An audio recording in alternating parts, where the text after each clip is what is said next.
बहुत सारी उम्मीदों के साथ जाते हैं कि हमारा पेपर होगा, आने वाले समय में हम भी सरकारी नौकरी में जा पाएंगे। परंतु जब हम पेपर देने के से पहले कभी कभी तो 10-5 मिनट पहले ही पेपर आउट हो जाता है। अभी बजट आया, उसमें क्या दिया?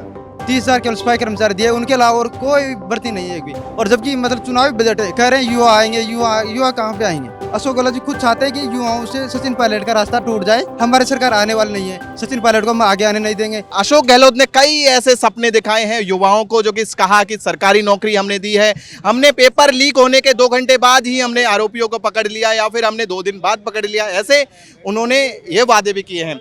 सबसे पहले मेरा सवाल यही है कि पेपर लीक को लेकर वो बड़ा भाषण उन्होंने दिया था, उसको लेकर क्या कहोगे?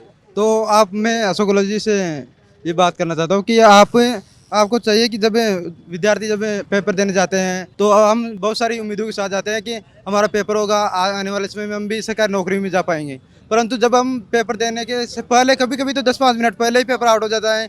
और फिर उसके बाद में जब अपन घर नहीं लौटते हैं उससे पहले बसों में ऐसे भी बहुत सारी भीड़ होती है। और ये कैसे भी अभी ये राजस्व का लाने के लिए बोल रहे हैं, लाना चाहिए था परंतु अभी आया नहीं, उससे कुछ नहीं होने वाला ऐसे भी।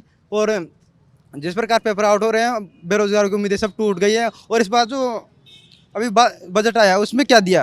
30,000 केवल सिपाही कर्मचारी दिए, उनके अलावा और कोई भर्ती नहीं है एक भी। और जबकि मतलब चुनावी बजट है, कह रहे हैं युवा आएंगे, युवा कहाँ पे आएंगे? कह रहे हैं जी रीट की भर्ती करा रहे हैं, अभी रीट की भर्ती अभी चल रही है, उनकी सबसे बड़ी भर्ती वो रीट की बता रहे हैं।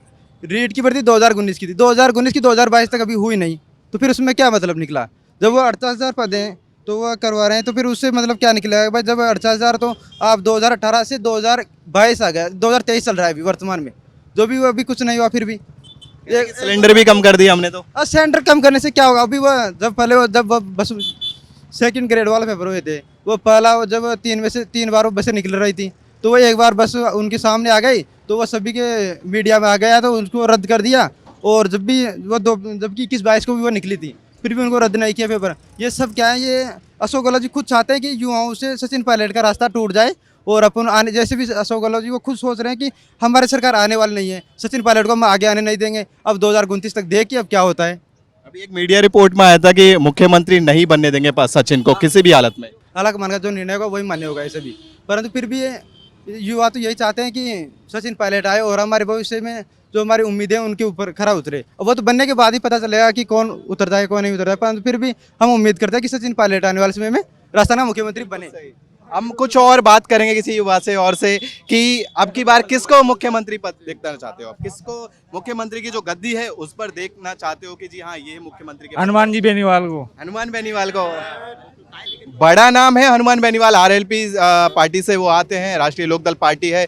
और एक तरह से कहते हैं ना, उनका एक थोड़ा सा एजेंडा बना हुआ है कि जिस पार्टी में उनको समर्थन मिलता दिखता है वो उधर चले जाते हैं। फिर मुख्यमंत्री पद के लिए तो बहुत बड़ी आपको लड़ाई करनी पड़ेगी, जद्दोजहद करनी पड़ेगी। लड़ेंगे ना, ताकत है तो एक लड़ने की। अभी तकरीबन अगर कहें तो 8 से 10 महीने रहे हैं लगभग, अगर बात करें चुनावों की।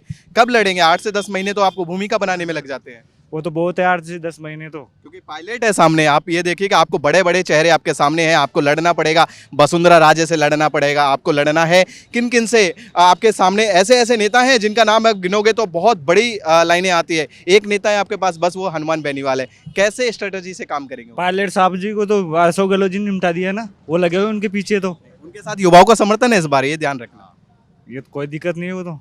आप भी एक युवा हो, कहीं ना कहीं दिल से तो उनका भी समर्थन करते हो। हाँ, ये तो सही है। तो की युवाओं की बात करें तो जहां तक बात करें तो सचिन पायलट को खासा समर्थन मिलता दिखाई दे रहा है। यहां पर इनका कहना है कि सचिन पायलट एक बार फिर से मुख्यमंत्री बन सकते हैं। ये तो हालांकि वक्त बताएगा कि मुख्यमंत्री के पद पर कौन बनता है। बीजेपी आती है या फिर कांग्रेस अपना वर्चस्व फिर से कायम करके रखती है या फिर आरएलपी अपना दमखम दिखाती है। आम आदमी पार्टी भी इस बार रेस में रहेगी और देखते हैं कि किस तरह से इस स्टॉक का विकास, अगर मुख्यमंत्री बन जाते हैं और उसका स्टॉक का विकास किस हद तक ऊपर जाता है, वो तो एक देखना वक्त जो है वक्त बताएगा। अभी के लिए हालांकि लिए मैं विदा लेता हूं। कैमरामैन अनिकेत के साथ अजीत पुजारी, टोंक, राजस्थान।